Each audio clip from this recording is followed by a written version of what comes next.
Why, hello. This is the dev update for Payday 3 Episode 1. I believe there's 5 episodes. We'll be covering all 5. Um, Go ahead and get into it. Let's go ahead and start it. Hello, Eisters. And welcome Hello. to our first ever Payday 3 Dev Update video. Our goal with these videos is to offer you an insight into what to expect from the world of Payday 3 in the next month. And in today's episode, we'll talk about free content coming to the game as well as quality of life updates you can expect to see in Payday 3 very soon. So essentially, we won't say nothing. Let's go ahead and let it go through. First message from the studio. Okay. To the message. Allow me to start talking about the elephant in the room. Okay. Payday 3 not receiving any updates during the first month after release. Yeah. A lot of you want to know why this happened and what we've done to make sure we don't end up in this situation again. Okay, so first and foremost, the reason why this happened is because they're on Sony, Microsoft, and Steam.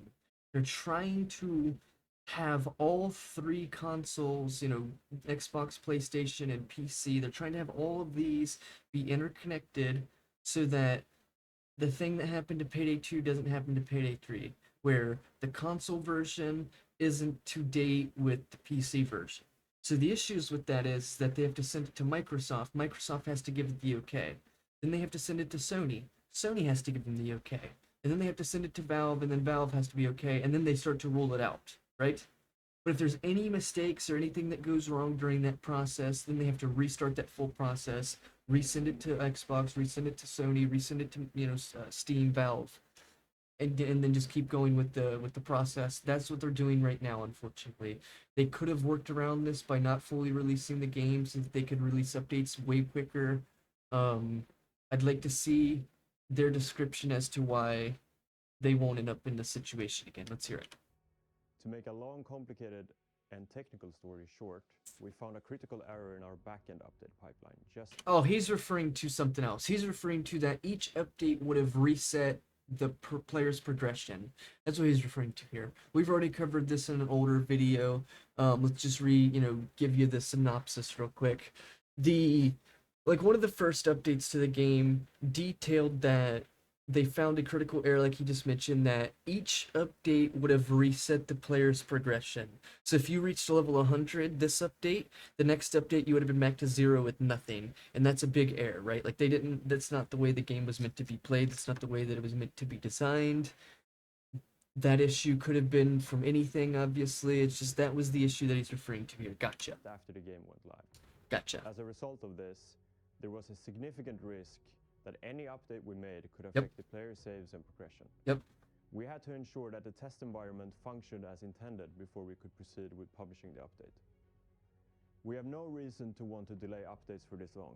Well, clearly. It's frustrating for both us and you, the players, that the launch went the way it did. Unfortunately, the launch went the way it did also because the servers died for like 5 days, and all the new players that had got a chance to actually try the game couldn't load into a mission. So therefore, refunding the game, bad reviews, and blah, blah, blah. We've taken the necessary steps to make sure that our updates will not cause more problems than they fix. Thank you for continuing to support us and playing Payday 3. Okay. So since this statement, we've gotten like 1 DLC and like maybe 1 other update. So, yeah. Hasn't really stuck, I imagine. Now it's time to look towards the future. Very soon, you'll be able to download Payday 3's first free content update. Okay. In this update, you'll be able to play 2 legacy heists from Payday 2. Okay. There are a lot of fan favorites out there, but we have decided to start bringing back Cook-Off and Murky Station. Think you can handle it, you chops? So, I think I've covered this before, but they mentioned that we are the ones that decided these maps, not the community. The community obviously would have wanted something different, but we decided these are the maps you guys are going to get. So I'll point that out. You can. Just want to point that out. Quite different from Payday 2 mechanics-wise. Why, So though? bringing this heist to the third game means that we've had to make some changes to fit the new criminal dawn of heisting. But don't worry, why? the changes aren't going to make the heist less recognizable. You'll still feel like you're truly re-experiencing this classic heist. Okay. Now, what I got to say about that? Music fans out there. Why did it not pause? Okay, so what I have to say about that is, The heist obviously feels similar. I've played both of them. The only things that are odd about Cook-Off, um, like the way it's played is different now. Like the map is similar, but the way it's played is different now. Like you don't play relatively even similar on that map. Um, Murky Station, I can't remember. That's only stealth still. It should only be stealth still. There's not really much to say about that one. I have only played it once or something. Cook-Off and Murky Station will be coming to Payday 3 with 2 brand new tracks from our composer Gustavo. The tracks are custom made for each heist, and these two will seek to be a fresh experience while still representing the heists you all know and love. Right. So they didn't go for the same songs or soundtracks for that specific heist. They designed a whole new one, which is it's totally fine. It's totally cool. There's no real issue there. So for the legacy heists, I wanted to bring back a little bit of that early Payday 2 vibe to the music. So you see it's very synth heavy. We use this, a lot of 4 to the floor patterns. Okay. But I wanted to mix it with what we have now for Payday 3 as well. So you see you find some heavy electric guitars at some point, especially on None of this Cook-Off. really needs to be talked about. This is And just that song music. in particular was very fun to make because I wanted it to have a floaty vibe, like unexpected vibe throughout it, where you don't know exactly what's gonna come after that. So you see that the swing changes a little bit throughout the entire song. So sometimes it's very straight, other times it feels like a bit trippy, and that's something that I really wanted to. And once again, there's not really much to say because here. of the subject. It's just of the music. heist There's not really much to and how break down. unexpected. It's not really like content in the game. It's just fucking music in the background. See, a lot of you have wanted to know what happened to Locke. Not Like really. the rest of the gang, he also had assassins sent after him and barely survived the encounter. Yep. Now that the Payday gang is back in action, Locke got word of their New York adventures and is back to help them out. Look forward to him guiding you through the legacy heists in Payday 3. Friends, I found a new job I think you'll be interested in. It's the same job. In addition to the legacy heist, this content I was never a fan of Locke being the dude talking. I was always a fan of Bane. Now that they're bringing Locke back, it doesn't really bother me. I was never a fan of him anyways, but they brought him back. Cool deal. update will also give you the long-awaited skill line we promised in our streams, the Transporter. This new skill line has a number of amazing skills tied to the carrying and moving of bags, including the one thing you've all wanted to do since you saw Wolf do this in the early concept art, carrying 2 bags at once.